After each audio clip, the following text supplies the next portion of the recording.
اور اپنے خوبصورت بچے کو جنم دیا، تب انتہائی رنج و الم میں ان کی زبان سے یہ الفاظ نکلے، اے کاش کہ میں یہ وقت آنے سے پہلے ہی مر گئی ہوتی اور میں بھولے بسرے لوگوں میں سے ہو جاتی۔ پھر اچانک ہی غمگین مریم نے ایک آواز سنی، کوئی انہیں تسلی دیتے ہوئے کہہ رہا تھا، اے مریم علیہ السلام، غمگین مت ہو، خدا نے تمہارے پاؤں تلے ایک چشمہ جاری کر دیا ہے، اس کا پانی استعمال کرو اور کھجور کے اس درخت کو ہلاؤ اور اس سے جو کھجوریں گرے وہ کھاؤ اور سکون حاصل کرو۔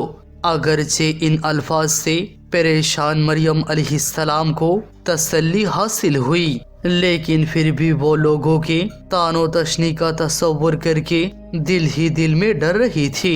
تاہم اس صورتحال سے مقابلہ کرنے کے لیے انہیں یہ بات بھی سمجھائی گئی، جب تمہیں کوئی شخص الزام دے رہا ہو تو اس سے کہہ دو، میں رضائے خدا بندی کے لیے روزے سے ہوں، اسی لیے کسی سے بات چیت نہیں کر سکتی۔ اس کے بعد حضرت مریم علیہ السلام نے اپنے پیارے بیٹے کو سینے سے لگایا اور بیت المقدس آ گئی، لیکن ابھی وہ وہاں پہنچی ہی تھی کہ یہودیوں نے انہیں گھیر لیا اور وہ انہیں طرح طرح کی تہمتیں لگا کر پریشان کرنے لگے۔ چنانچہ یہودیوں نے ان کو توہین امیز لفظوں کے ساتھ مخاطب کیا اور کہا، اے مریم، تو نے ایک کیا گل کھلایا ہے، تیری ماں تو بدکار اور غیروں سے رغبت رکھنے والی نہیں، اور تیرا باپ بھی ناجائز اور برے کام سے پرہیز رکھتا ہے، پھر تجھے کیا ہو گیا کہ تو نے ان کے طور طریقے چھوڑ دیے اور شوہر کے بغیر ہی ایک بچے کو جنم دیا ہے۔ اس کے بعد پاک مریم نے اپنے بچے کی طرف اشارہ کیا جس سے مرادیں تھی، جو پوچھنا ہے اسی سے پوچھو۔ وہ لوگ کہنے لگے، ہم اس بچے سے کیسے بات کریں جو ابھی گہوارے میں ہے اور کچھ کہنے کی قابلیت نہیں رکھتا۔ اس وقت خدا کی قدرت سے بچے نے بولنا شروع کیا، چنانچہ اس نے اپنی بزرگی اور بلند مرتبے کا ذکر کیا اور کہا، میں خدا کا بندہ ہوں، اس نے مجھ پر مہربانی فرمائی اور مجھے اپنا پیغمبر قرار دیا ہے، اس نے مجھے بابرکت اور مبارک بنایا اور جب تک زندہ رہوں مجھے نماز پڑھنے، زکوٰۃ دینے اور اپنی ماں کے ساتھ اچھی سلوک کرنے کی تاکید کی ہے۔ جب ان الفاظ کے ساتھ حضرت عیسیٰ علیہ السلام نے اپنی تعارف کرایا تو انہوں نے حضرت مریم علیہ السلام کی پاکیزگی بھی ثابت کر دی، کیونکہ ایسا غیر معمولی طور پر پیدا ہونے والا بچہ بجائے خود ایک بہت بڑا معجزہ تھا، جو ایک پاک اور پارسا ماں کے علاوہ کسی دوسری عورت سے جنم نہیں لے سکتا تھا۔ نیز جس خدا نے گہوارے میں ہی بات کرنے کی قوت عطا کر دی، اس کے لیے اسے بغیر باپ کے پیدا کرنا بھی کوئی بڑی بات نہیں تھی۔ تاہم اس واضح شہادت کے باوجود بھی یہودی اپنے خیال پر قائم رہے اور اے روشن نشانی دیکھ کر بھی نازیبا باتیں کہنے سے باز نہ آئی اور اپنی جہالت اور ضد پر اڑے رہے۔ لیکن کچھ ایسے نیک لوگ بھی تھے جنہیں یہ عظیم معجزہ دیکھ کر اس بات میں کوئی شک نہ رہا کہ اے نومولود خدا کی بڑی نشانیوں میں سے ایک نشانی ہے اور مریم علیہ السلام پاک و منزہ اور ہر قسم کے لذیذ سے بری ہے۔ ایسے میں جب سرزمین مشرق کے ستارہ شناسوں کو مسیح علیہ السلام کی ولادت کی خبر لگی تو وہ ان کی زیارت کرنے کے لیے بیت المقدس آئی اور ان کے لیے تحفے لائی۔ انہیں دنوں یہودیوں کے بادشاہ ہیروڈس کو حضرت عیسیٰ علیہ السلام کے پیدا ہونے کی خبر پہنچی تو وہ ڈر گیا کہ ایسا نہ ہو کہ اس کے سلطنت میں کوئی خلل واقع نہ ہو جائے، لہٰذا اس نے آپ کو قتل کرنے کا ارادہ کر لیا۔ لیکن مریم علیہ السلام نے جو ہی خطرہ محسوس کیا تو وہ حضرت عیسیٰ علیہ السلام کو لے کر مصر چلی گئی۔ وہاں وہ ان کی پرورش کرتی رہی حتیٰ کہ وہ 30 سال کے ہو گئے اور خدا نے ان پر انجیل اتاری۔ پھر وہ بیت المقدس میں تشریف لائی اور یہودیوں کو دین حق کی طرف بلایا۔ پھر 3 سال تک انہیں واعظ و نصیحت کرتے اور انجیل کی احکام سناتے رہے، کیونکہ وہ ایک اولو العزم پیغمبر تھے۔ اس لیے انہوں نے اللہ تعالیٰ کی طرف سے بڑے بڑے معجزہ دکھائے، جن میں سے مردوں کو زندہ کرنا، نابیناؤں کو بینا کرنا اور کوڑیوں کو شفا دینا۔ اے معجزہ دیکھ کر چند یہودی آپ پر ایمان لے آئے، لیکن اکثر آپ کے دشمن ہو گئے اور انہوں نے آپ کو قتل کرنے کی منصوبہ بنایا۔ جو لوگ حضرت عیسیٰ علیہ السلام پر ایمان لائے تھے، آپ نے ان میں سے 12 اشخاص کا انتخاب کیا، جنہیں حواری کہا جاتا ہے۔ وہ ہر وقت آپ کے ساتھ رہتے اور آپ سے تعلیم حاصل کرتے تھے۔ چنانچہ آپ انہیں انجیل کی تبلیغ کرنے کے بارے میں تاکید فرماتے۔ یہودیوں کے دنیا پرست علماء کا خیال تھا کہ حق اور حقیقت کے اس ستارے کے آگے ان کا جھوٹ ثابت ہو جائے گا، ان کی بالادستی ختم ہو جائے گی اور صدقہ اور نظر کی رقمیں نہیں ملے گی اور وہ تنگ دست اور محتاج ہو جائیں گے۔ مطلب یہ کہ خدا کے پیغمبر اور آسمانی کتاب کے آمد سے ان کے لیے وہ سادہ سیدھا لوگوں سے مال حاصل نہیں کر سکے گا۔ لہذا انہوں نے فیصلہ کیا کہ خدا کے روشن کیے ہوئے اس چراغ کو بجھا دے اور پھر پورے سکون کے ساتھ دنیا کے مزے لوٹے۔ بس انہوں نے حضرت عیسیٰ علیہ السلام کے خلاف محاذ قائم کر لیا اور اعلانیہ ان کی تکذیب کرنے لگے۔ چنانچہ انہوں نے آپ کے معجزوں کو جادو اور شوکدہ قرار دیا اور اپنی گمراہی پر ڈٹے رہے۔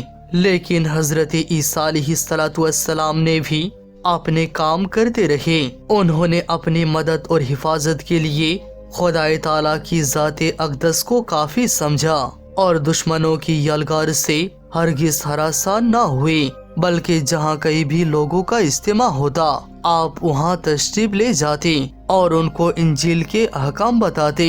اس طرح سے بہت سے لوگ آپ کے ساتھ ہو گئے۔ اگرچہ اس صورتحال کو دیکھ کر یہودیوں کی دلوں میں دشمنی کی آگ اور بھی بھڑکتی، لیکن وہ خدا تعالیٰ کی رضا اور تائید کے مقابلے میں کچھ نہ کر سکتے تھے۔ انہوں نے خدا کی نور کو بجھانے کی ہر ممکن کوشش کی، لیکن خدا کی نور پوری آب و تاب کے ساتھ چمکتا ہے اور کافروں کو یہ چیز ناگوارہ گزری۔ انبیاء کرام کا طریقہ رہا ہے کہ وہ مشکلات پر صبر کرتے اور مخالفین کے مقابلے میں ثابت قدم رہتے تھے۔ اسی طرح سے حضرت عیسیٰ علیہ السلام بھی لوگوں میں انجیل کی تعلیم دیتے رہے۔ وہ چند دن تک کسی ایک آبادی میں دین کی تبلیغ کرتے اور پھر کسی اور جگہ چلے جاتے۔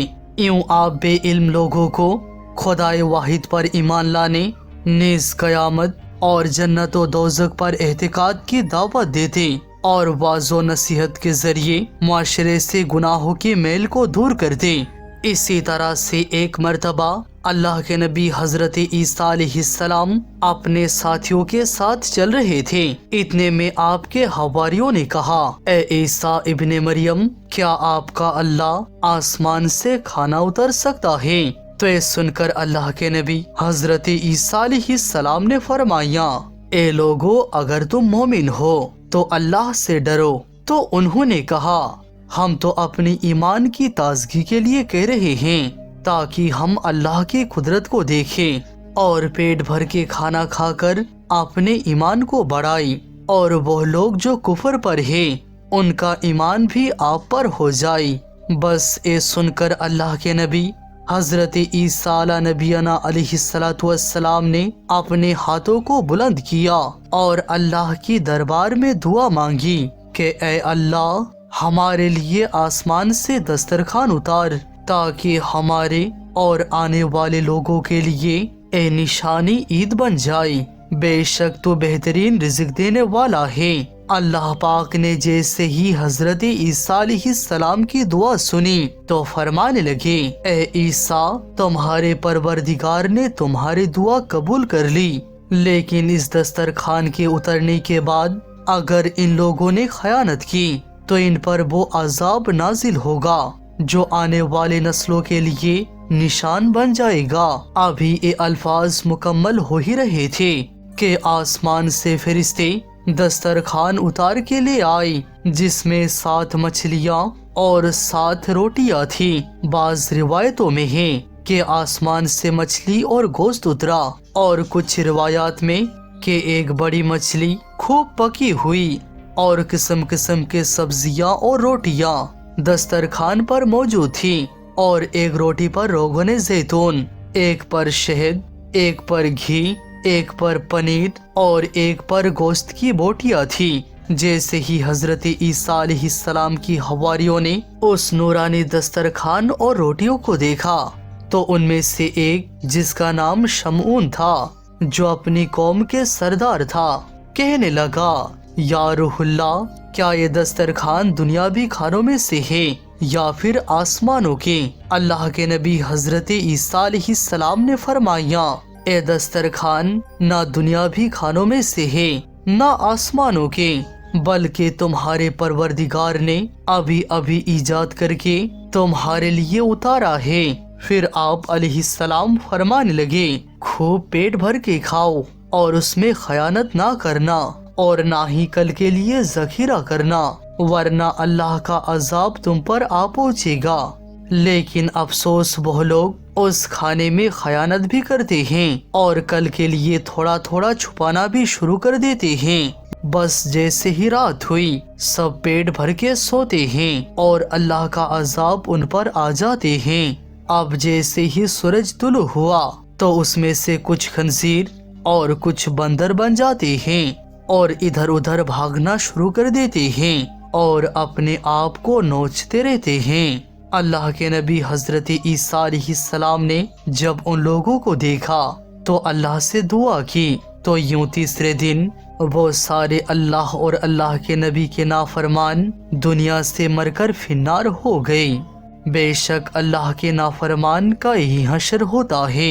اللہ پاک نے اس واقعے کو اپنے کتاب قرآن کی سورہ مائدہ میں محفوظ کر دیا، تبھی اس سورہ کو مائدہ یعنی دسترخوان کہتے ہیں۔